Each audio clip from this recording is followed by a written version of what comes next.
गरीब किसान की किस्मत की कहानी। किसी समय की बात है। एक छोटे से गांव में एक गरीब किसान रहता था। उसका नाम रामू था। रामू के पास बहुत कम जमीन थी और वह दिन रात मेहनत करके अपने परिवार का पेट पालता था। उसकी जिंदगी संघर्षों से भरी थी, लेकिन वह हमेशा ईमानदारी और मेहनत में विश्वास रखता था।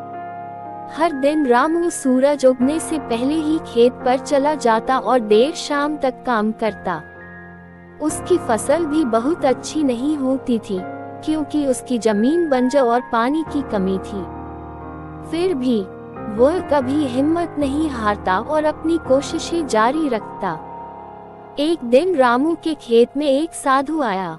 साधु ने देखा कि रामू बहुत मेहनत कर रहा है, फिर भी उसकी हालत में कोई सुधार नहीं हो रहा है।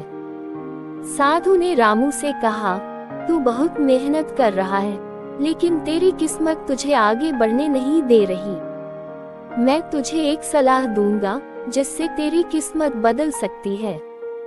रामू ने बड़ी उत्सुकता से साधु से पूछा, मुझे बताए, मैं क्या करूं? साधु ने कहा, तू हमेशा सच्चाई और ईमानदारी के रास्ते पर चल रहा है, लेकिन अब तुझे धैर्य और आस्था का भी सहारा लेना होगा। हर रोज सूरज उगने से पहले अपने भगवान का ध्यान कर, उनसे आशीर्वाद मांग और तब अपने काम पर जा।